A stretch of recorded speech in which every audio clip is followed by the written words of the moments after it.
My belief is every one of us, everybody is living their purpose. If you're sitting here listening to this recording, breathing, you're living your purpose. It's very simple, really, but it's being happy with what you've got. It's not looking too far into the future. It's really immersing yourself in the juiciness and the joy of what you get to do each and every moment of each and every day.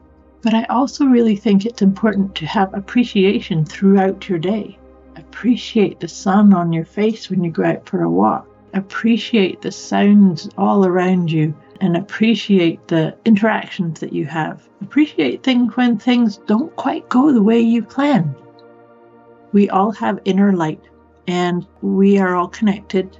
And this light that we all have within is a direct connection to the universe, to source energy, to God, whatever you want to call it. It's about that connection. And in the Quaker upbringing that I had, in order to hear that or to feel into that wisdom, we just had to go quiet.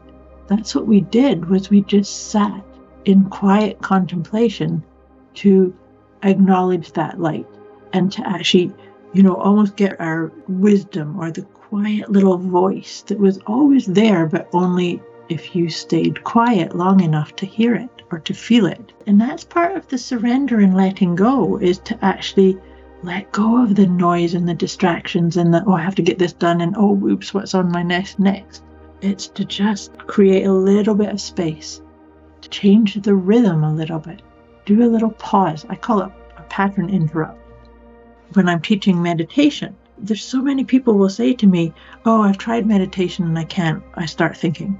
That's not what meditation isn't. It's not about stopping your thoughts. It's about quietening them, or actually just letting them float on by and not engaging with them, not starting to go into the, I have to make the shopping list, or I have to remember to do this later, right?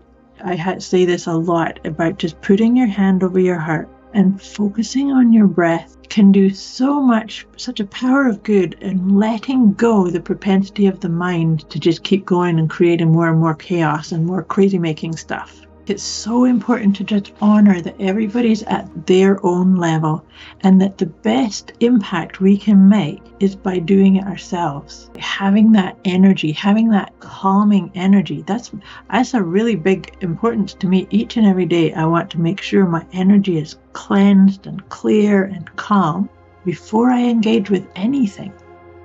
Really, at the core, we are all seeking connection. To me, connection comes from your heart. That whole idea of thriving means we've found our soul tribe or our fellow humans that are on the same level as us. So connecting and being the change you want to see, or being the healed version you want to see. I need to have connection within me first. Otherwise, I can get tripped up by any kind of attachment style. What I like to think of is being connected with my own Trinity. What I mean by that is my head, my heart, and my higher self are in alignment and sitting in this space. The disconnect that you see outside of yourself is actually like a mirror to say, it's time to just sit and get connected within you first. Joy comes from the step up from happiness that makes you realize that you're a sacred being.